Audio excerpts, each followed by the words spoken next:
So ఈ వీడియోలో దీని ప్రైస్ డీటెయిల్స్ మొత్తం నేను రివీల్ చేయబోతున్నాను. ప్రతి నట్ అండ్ బోల్ట్ కొత్తదైతే నేను వేసాను. నేను మళ్ళీ మెన్షన్ చేస్తున్నా, ప్రతి చిన్న నట్ అండ్ బోల్ట్ నేను కొత్తదే వేసాను. దీనిలో పాతది ఏమన్నా ఉందంటే దీని ఇంజన్ ఒక్కటే.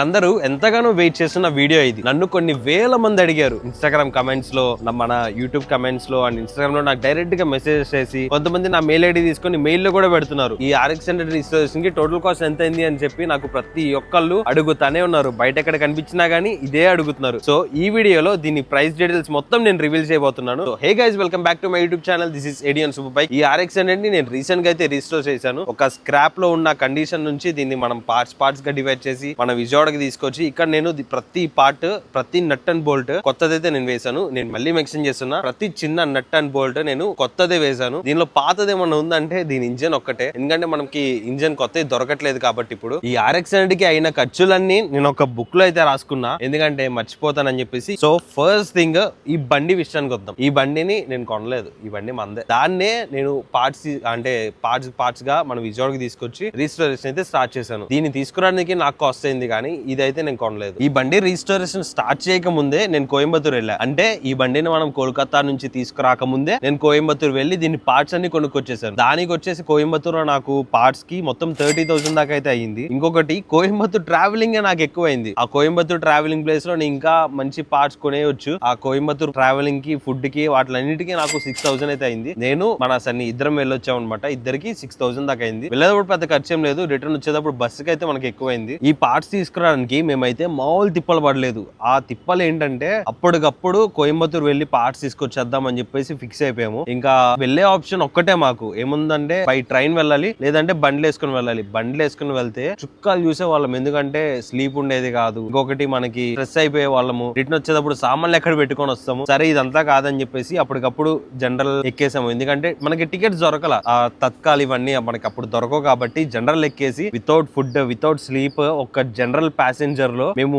నుంచొని ఒక్క కాళ్ళ మీద నుంచొని ట్రావెల్ చేసి కోయంబత్తూర్ వెళ్ళాము. అసలు ఆ రోజు మా తిప్పలు చూడాలి. మొత్తం చేసింది బండి కోసమే. బండి మీద ఉన్న ప్యాషన్ తోనే మేము చేసాము, లేదంటే మధ్యలోనే డ్రాప్ అయిపోయే వాళ్ళం అనమాట. సో కోయంబత్తూర్ వెళ్ళాం. కోయంబత్తూర్ లో మాకు ఏ ప్లేసెస్ తెలియదు. ఒక 2 కిలోమీటర్స్ నడుచుకుంటూ వెళ్ళాము. ఆటోస్ ఏం దొరక్క అసలు అదంతా వేరే లెవెల్ అనమాట. సో కోయంబత్తూర్ వెళ్ళి రావడానికి మనకి టోటల్ గా 36,000 అయితే అయింది, పార్ట్స్ కి ఇంకా ట్రావెలింగ్ కి. ఇంకా దాని తర్వాత ఈ RX 100 మనం కోల్కతా నుంచి అయితే తీసుకొచ్చాము. ఎలా తీసుకొచ్చామంటే ప్రతి పార్ట్ డిస్మాంటిల్ చేసేసి తీసుకొచ్చాము. దీనిలో అవసరమైన పార్ట్స్ తీసుకొచ్చాము అనమాట. ఈ ట్యాంక్ ఇవన్నీ నేను అన్ని కోయంబత్తూర్ లో కొనేసాను. కొనని పార్ట్స్ ని నేను కోల్కతా నుంచి తెప్పించాను. అంటే ఇంజన్ ఒకటి, టైర్స్ ఒకటి, అండ్ ఆ స్పోక్ వీల్స్, అవన్నీ మనం కోల్కతా నుంచి తెప్పించాము. వాటికి నాకు ఎంత కాస్ట్ అయిందంటే, ఒక కార్ లో నేను తీసుకొచ్చాను అక్కడ నుంచి, ఆ కార్ కి 10,000 అయింది అనమాట. నాకు డీజిల్ వచ్చి కార్ ని తీసుకొచ్చి మళ్ళీ కార్ ని రిటర్న్ పంపించడానికి దానికి నాకు 10,000 డీజిల్ అయింది. ఫాస్ట్ గా ఏం నేను యాడ్ చేయట్లేదు, ఎందుకంటే ఇప్పుడు ఇయర్లీ పాసెస్ వచ్చినాయి కాబట్టి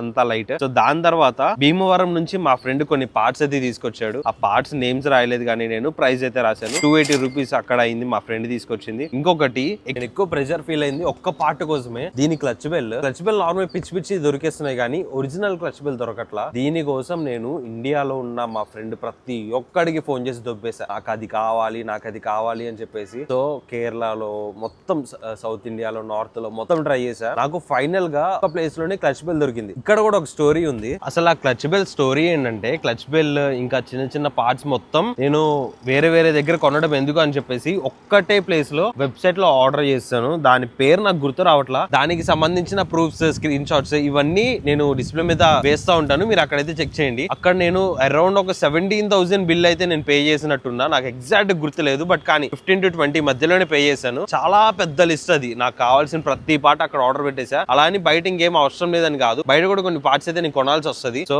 అక్కడ నుంచి ఆర్డర్ పెట్టాను. నేను లిటరల్లీ ఒక 2-3 వీక్స్ వెయిట్ చేశాను. ఆ 2-3 వీక్స్ నేను సైలెంట్ గా ఉండడానికి రీజన్ ఏంటంటే, దీనికి పెయింట్ వేయించడానికి ఇచ్చాను. సో దానికి కూడా ఒక 14 days అయితే టైం పట్టింది పెయింట్ కి మనకి. సో నేను ఆ వెబ్సైట్ నుంచి నాకు ఏది రెస్పాన్స్ రావట్లేదు, ఆ ఫోన్ రిసీవ్ చేయట్లేదు, ఏంటి అని చెప్పేసి చాలా టెన్షన్ అయిపోయాను నేను. అంటే ఒక పక్కన ఇది పోతుంది అన్న టెన్షన్, ఇంకో పక్కన మనకి లేట్ అయిపోతుంది సిరీస్, అది టెన్షన్. సో నేను ఏం చేశానంటే ఒక వీడియో చేసి ఇలా ఈ వెబ్సైట్ అని చెప్పేసి అంటే నెక్స్ట్ డే ఆ వెబ్సైట్ అన్న నాకు మెసేజ్ చేశాడు, సార్ వీఆర్ రియల్లీ సారీ, మా సైడ్ నుంచి తప్పు అయింది, మా ఫాదర్ కి కొంచెం హెల్త్ బాగాలేదు అది ఇది అని చెప్పేసి అయింది. ఆయనకి తెలుగు వచ్చంట. ఆయన యాక్చువల్ గా నేను ఇది ఆర్డర్ పెట్టింది మన కోయంబత్తూర్ సైడ్ లోనే ఎక్కడో. ఆయన ఇట్లా మాట్లాడాడు. అంటే నాకు అన్ని కాదు, మీరు రెస్పాన్స్ ఇచ్చుంటే నాకు అయిపోయేది కదా, నాకు పార్ట్స్ నాకు పంపించేసేయండి అంటే షాప్ లో స్టాఫ్ లేరు అది ఇది అని చెప్పేసి చెప్పారు. అది నేను ఫేస్ చేసిన తర్వాత ఆయన నాకు రీఫండ్ చేసేసారు. అప్పుడు నేను క్లచ్ బెల్ కోసం బెంగళూరులో ఉన్న మా ఫ్రెండ్స్ కాంటాక్ట్ అవుతే వాళ్ళు ఆ క్లచ్ బెల్ ని మనకి బస్ లో అయితే పంపించేస్తారు. ఇప్పుడు బస్ చేసినామంటే నెక్స్ట్ డే కి నాకు వచ్చేసింది, నేను బస్ స్టాండ్ వెళ్ళి తీసేసుకున్నాను అనమాట. సో ఇది మన క్లచ్ బెల్ కి సంబంధించిన స్టోరీ. ఆ క్లచ్ బెల్ నాకు 7,750 రూపీస్ అయితే అయింది. ఇంకొక 150 రూపీస్ మనకి బస్ ఛార్జ్ అయితే అయినట్టుంది. ఇంకా దీనికి చిన్న చిన్న స్క్రూలు, బ్రేక్ లివర్, ఇంకా యాక్సిలరేషన్ క్యాప్, ఇంకా వాచర్స్, ఇంజన్ అండర్ లైట్, దీనికి మనం అండర్ లైట్ పెట్టామన్నమాట. సో ఇంజన్ ఆయిల్, పెట్రోల్ అంటే మనం ఇంజన్ క్లీన్ చేయడానికి పెట్రోల్, ఇవన్నీ కలిపి చిల్లరగా మనకి ఎంత అయిందో నేను డిస్ప్లే మీద వేస్తాను. మొత్తం ఎంత 30, 120, 80, 40, 120 అట్లా ఉన్నాయి అనమాట. ఈ మొత్తం నేను క్యాలిక్యులేట్ చేసి డిస్ప్లే మీద అయితే వేస్తాను. ఇంకా తర్వాత దీన్ని పెయింటింగ్ ఎంత అయింది, సో దీని పెయింటింగ్ కాస్ట్ వస్తే దీని పెయింటింగ్ మొత్తం నేను 7,000 అయితే పే చేశాను. కానీ పెయింటింగ్ వచ్చింది అసలు నేనైతే ఫుల్లీ సాటిస్ఫైడ్. ముందు మనకి ఈ ఇంజన్ మొత్తం సిల్వర్ కలర్ లో ఉండేది, నేను దాన్ని మ్యాట్ బ్లాక్ చేపించాను. చాలా బాగా అనిపిస్తుంది ఇది మనకి వీడియోస్ లో గానీ ఫొటోస్ లో గానీ. రియల్ లైఫ్ లో మన బండిని దూరం నుంచి ఎవరు చూసినా ఇది ఏడిది అని చెప్పేసి గుర్తుపట్టేస్తారనమాట. అందరూ మన బండిని రికగ్నైజ్ చేయడానికి రెండు రీజన్స్. ఒక రీజన్ వచ్చేసి ఇంజన్ బ్లాక్ గా ఉండడం మంది, ఇంకొకటి ఈ సీట్, ఈ సైడ్ హ్యాంగర్స్ ఉన్నాయి కదా, ఇవి చూసి ఈజీగా గుర్తుపెట్టేస్తారనమాట ఈ బండి ఎవరిది అని చెప్పేసి. మన వింటేజ్ బైక్ లవర్స్, ఇంకా బైక్ ఎంతూజియాస్టిక్స్ ఎవరైతే ఉన్నారో వాళ్ళందరికీ ఈ బండి నాది అని చెప్పేసి ఈజీగా అర్థమైపోతుంది. ఈ బండి నేనే కాదు, మా ఫ్రెండ్స్ ఎవరు వేసుకెళ్ళినా కానీ ఈ బండి ఏడి అన్నది కదా, ఏడి అన్నది రిజిస్టర్ చేసింది కదా అని చెప్పేసి చెప్తారు. ఈ పెయింటింగ్ కి నాకు మొత్తం 7,000 అయితే కాస్ట్ అయింది. కానీ ఆ పెయింటింగ్ కోసం నేను మచిలీపట్నం అయితే కార్ వేసుకొని వెళ్ళా. 2 times వెళ్ళొచ్చాను అనమాట. ఒకసారి వెళ్ళిచ్చేసి రావడానికి, ఇంకొకసారి పికప్ చేసుకోవడానికి. దానికి నాకు డీజిల్ ఒక్కొక్కసారికి 2,500 అయింది. అంటే 2 times కి 5,000 అయితే అయింది నాకు. ఇక్కడ కనిపిస్తున్న స్పోక్స్ ఉన్నాయి కదా, ఈ స్పోక్స్ అన్ని బ్రాండ్ న్యూ అనమాట. ముందు స్పోక్స్ ఉన్నాయి కానీ కొంచెం రస్ట్ పట్టేసి అట్లా ఉన్నాయి. అవి మొత్తం తీపిచ్చేసి ప్రతి స్పోక్ కొత్త చేపించాను. ఇంకొకటి మనకి ఈ స్వింగ్ ఆర్మ్ ఉంది కదా, ఈ ఇక్కడ పార్ట్ ఉంది కదా, ఈ పార్ట్ ని స్వింగ్ ఆర్మ్ అంటాం మనం. ఆ స్వింగ్ ఆర్మ్ కూడా రస్ట్ వచ్చేసి బ్రేక్స్ వచ్చేసినాయి. అవి ఇంకా ఆ చిన్నవి మొత్తం మనం మచిలీపట్నంలో చేపించాము. వాటికి 3,000 కాస్ట్ అయితే అయింది. ఇంకా లాస్ట్ లో మన బండి అయిపోయిన తర్వాత మనం ఇక్కడ చిన్న వెల్డింగ్ ఒకటి పెట్టించాం అనమాట. ఆ చిన్న వెల్డింగ్ ఒకటి, చాసిస్ కి వెల్డింగ్ పెట్టించాము. సిరీస్ స్టార్ట్ చేసినప్పుడు చాసిస్ కి వెల్డింగ్ పెట్టించాము. ఆ వెల్డింగ్ కి నాకు 600 కాస్ట్ అయితే అయింది. ఇంకా బేరింగ్, అనాబాండ్, బ్యాటరీ ఇవన్నీ కొన్నాం అనమాట. బేరింగ్, అనాబాండ్ కలిపి నాకు 500 రూపీస్ కాస్ట్ అయింది. ఇంకా మనకి బ్యాటరీ అయితే, ఈ బ్యాటరీ కొంచెం దొరకడం కష్టమే. నాకు చాలా ట్రై చేసిన తర్వాత 2-3 షాప్స్ తర్వాత దొరికింది నాకు. ఆ బ్యాటరీ వచ్చేసి 1,000 రూపీస్ అయితే అయింది. ఇంకా ఇక్కడ మనకి మొత్తం ఈ బండిలో చిన్న కంప్లైంట్ కూడా లేదు, ప్రతిదీ వర్కింగ్. చాలా ఆటలు ఏంటంటే మనకి న్యూట్రల్ స్విచ్ పనిచేయదు, సిగ్నల్ లైట్స్ పనిచేయవు, టైల్ లైట్స్ పనిచేయవు. మనకి అట్లా ఏం లేదు, ప్రతిదీ పనిచేస్తుంది. సో వీటన్నిటికీ బల్బ్స్ ఇవన్నీ ఉన్నాయి కదా, ఆ స్విచ్, హార్న్, ఈ లైట్స్ మొత్తం కలిపి నాకు 900 అయితే కాస్ట్ అయింది. ఇంకొకటి మనకి సిగ్నల్ లైట్ వచ్చేసి బజర్ లేకపోతే ఆన్ అయ్యే ఉంటది, బజర్ అయిపిస్తే మనకి సౌండ్ వస్తుంది, బ్లింక్ అవుతూ ఉంటది. ఆ బజర్ నాకు 200 రూపీస్ అయితే కాస్ట్ అయింది. ఇంకా హ్యాండిల్ గ్రిప్స్ 3 times చేంజ్ చేయించాను నేను, ఎందుకంటే యాక్సిలరేషన్ ప్లే ఎక్కువ ఉంటుంది అని చెప్పేసి 3 సార్లు మార్చాను.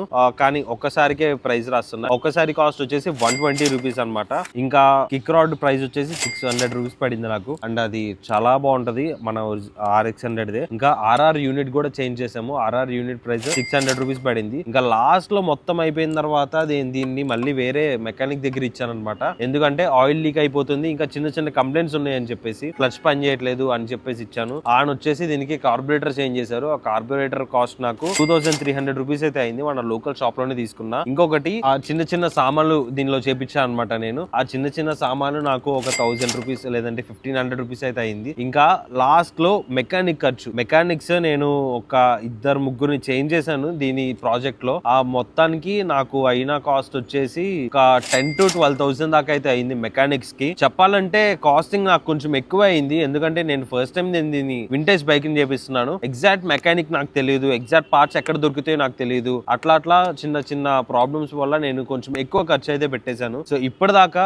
ఎంత అయ్యింది అన్నది మీరు క్యాలిక్యులేట్ చేసి కమెంట్ సెక్షన్ లో చెప్పండి. ఎవరైతే ఎగ్జాక్ట్ గా చెప్తారో నేను వాళ్ళ కమెంట్ అయితే పింక్ చేస్తాను. ఒకవేళ మీరు కూడా RX100 ని ఇట్లాగే రీస్టోర్ చేసుకోవాలనుకున్నా, మీకు RX100 కావాలన్నా మన పేజ్ ని అయితే కాంటాక్ట్ అవ్వండి, లేదంటే నా మెయిల్ ఐడి డిస్ప్లే చేస్తాను, నాకు మెయిల్ చేయండి. సో బడ్జెట్ లో కావాలన్నా కానీ నేను చేస్తాను. మన దగ్గర మెకానిక్స్ వీళ్ళందరూ ఉన్నారు కదా, సో నేను చేపిస్తాను అనమాట. అంటే మీ బడ్జెట్ ఎంతో చెప్తే దాని దానిలో ఎట్లా వస్తుందో నేను చెప్తాను. దీనికి నాకు తెలిసి సుమారు ఒక 80 to 90 లేదంటే 1 lakh అయిపోయి ఉంటది. కానీ ఇంతకంటే తక్కువలో కూడా నేను చేయగలను అనమాట. నేను ఏం చేశానంటే ఫస్ట్ కోయంబత్తూర్ నుంచి నాకు టోటల్ గా 30,000 అయింది కదా, అది యాక్చువల్ గా 30 కాదు, నేను వేరే ప్లేస్ లో కనుక్కున్నాను అనమాట. మన నార్త్ సైడ్ అటు నాకు 20కి వచ్చేస్తున్నాయి. అక్కడ నాకు 10,000 బొక్క, ఇంకొక చిన్న చిన్న సామాన్లు ఎక్స్ట్రా పెట్టేశాను అనమాట. నేను మనకి ఆ స్విచ్ నేను 2 సార్లు కొన్నాను, ఆ గ్రిప్పులు 3 సార్లు కొన్నాను, అట్లాగే చాలా ఎక్స్ట్రా ఖర్చులు అయిపోయినాయి నాకు. ఇంకా లాస్ట్ నేను చెప్పడం మర్చిపోయి, ఈ సీట్ నాకు 1,500 రూపీస్ కాస్ట్ అయితే అయింది. ఇది నేను నార్త్ సైడ్ నుంచే తెప్పించాను అనమాట, మన గుజరాత్ అటు సైడ్ నుంచి మా ఫ్రెండ్ పంపించాడు. ఇది చాలా బాగుంటది ఈ సీట్. ఒరిజినల్ ఆర్క్సెంట్ వేస్తే కొంచెం వింటేజ్ స్టైల్ వచ్చేది, ఇది వేస్తే కొంచెం మోడర్న్ గా ఉంది బండి. చూసినమ్మంటే లుక్ వెళ్ళిపోతుంది, చూసినమ్మంటే గుర్తుపట్టేస్తారు జనము ఈ బండి ఎవరిది అని చెప్పేసి. సో RX100 ప్యాషన్ ఉన్న మీరు వెయిట్ చేయమాకండి, బండి చేయించుకోవాలనుకుంటే నాకు కాంటాక్ట్ అవ్వండి, నేను ఖచ్చితంగా చెప్తాను. మనం బడ్జెట్ లోనే చేసిస్తాం, మన దగ్గర టీం ఉంది, మొత్తం మంచిగా చేసి అయితే నేను మీకు ఇస్తాను. అండ్ మన దగ్గర బండి చేయించుకుంటే మీకు వారంటీ కూడా ఇస్తాను అనమాట. కొన్ని మంత్స్ వరకు ఏమైనా ప్రాబ్లం అయినా మన దగ్గరికి తీసుకొచ్చేస్తే మళ్ళీ సెట్ చేయించేస్తే ఇచ్చేస్తా. మాక్సిమం ఏ ప్రాబ్లం రాదు అన్న కాన్ఫిడెంట్ తోనే నేను చెప్తున్నా వారంటీ అని చెప్పేసి. మన RX100 కి టోటల్ గా అయిన ఖర్చు అయితే ఇది ఎక్స్ట్రా ఇంకో 10-15 వేలు అవుతుంది. కానీ నేను అది క్యాలిక్యులేట్ చేయట్లేదు, ఎందుకంటే నా తప్పు వల్లే చాలా ఎక్స్ట్రా అయితే పెట్టేశాను అనమాట. మెకానిక్స్ ని చేంజ్ చేసి అక్కడ నాకు చాలా ప్రాబ్లం ఫేస్ చేశాను, ఎందుకంటే ఒక స్టాండర్డ్ మెకానిక్ ఇప్పుడు నాకు దొరికారు. సో నాకు ఏ ప్రాబ్లం లేదు, ఒక్కళ్ళు కాకపోయినా 2-3 ఉన్నారనమాట నా దగ్గర ఇప్పుడు వింటేజ్ బైక్స్ చేసే మెకానిక్స్, మనకు మంచిగా ఫేవర్ గా ఉండేవాళ్ళు. సో మీరు అనుకున్న వీడియో అయితే నేను ఇప్పుడు చేసా కదా, సో మీరు చేయాల్సింది ఏం లేదు, ఈ వీడియోని అయితే లైక్ చేసి మన ఛానల్ అయితే సబ్స్క్రైబ్ చేసేసుకోండి. So that's it for today guys. Hope you guys enjoy this vlog. If you guys enjoyed, you guys know what to do. Hit the like, share and subscribe to my channel. This is ADN Superbike signing out.